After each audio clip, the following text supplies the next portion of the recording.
So let's just take, say, this model here, and we'll just show you how to you'd actually set that up for a 3D printer. So for a 3D printer, you just take that model, you just go File, Save As, copy, Save As, and you can, but it can't be for laminates. It can't be a surface. You have to just add a bit of thickness to it. So what I do is I'd maybe just extrude the actual surface, maybe a couple of mil, and that'll work well. Now for a laminate, you can always cut it out of plastic or something like that as well. So you can just laser cut it if you wanted it as well. So that might be a little bit better because like sometimes with the likes, if you 3D print something very, very thin, it can warp very, very easily. So we'll just show you how to 3D print something. I'm just going to save this sample here, but instead of saving it as a SolidWorks file, I'm going to save it as an STL file. So that's just a standard 3D file. Save it like so. Triangles at that, so that's grand. Just hit yes for that. And you'll see in that folder that I had before, now I have a 3D object file like so. So what you should do, you should download a thing called Cura. It's a free program. Yeah, Ultimaker Cura, like that. So when I select Cura, Cura is the thing that converts basically your SolidWorks model into a up, down, left, right instructions for the actual 3D printer.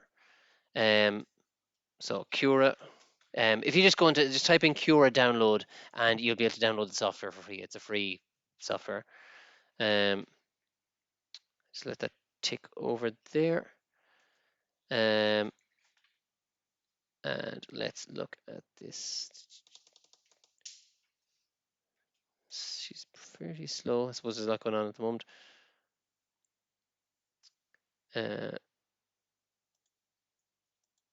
Close this.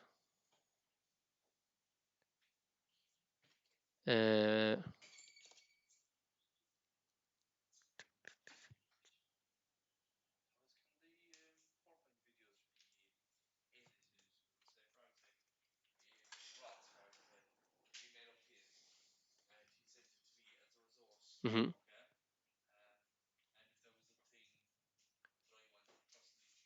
You want to do the voiceover on it, change the voiceover for it?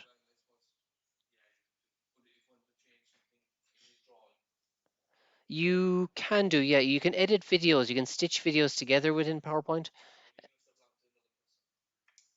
You can, well, if you have the original video, you can do, yeah, yeah.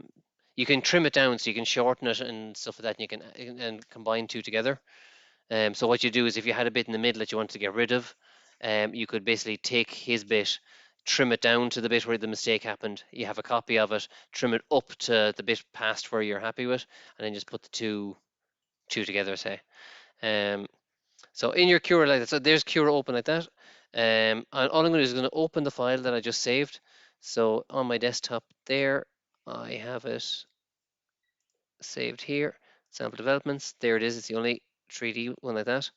Open it like that, and there is the file like that. I mean, to use Cura, I'm just right clicking to rotate it around. If I hit the wheel, I get to pan it, and that's kind of it. I mean, zooming in and out is rolling the wheel in forward and back. You can orientate the model for your 3D printer. You don't need to worry anything about that really at all too much. I mean, Kevin Giles will kind of do that in Letterfrac when he's going printing it. But essentially all you do is you just go slice. And if I get a little preview there, it tells you it's going to take 2 hours, 28 minutes to do that one, even though it's a simple one. Preview like that. And then you can see, I can just zoom it down, and you can see the inside of that is made up of all these little kind of support blocks like that. So that's literally the way it goes as it's been built up like that. If you were so inclined, you can actually get a little uh, video of it where it'll actually show you the little thing going, moving, but up, back, up, back, up, back like that. There's a couple of things you can do in it if you wanted. You see the thickness of the wall here like that?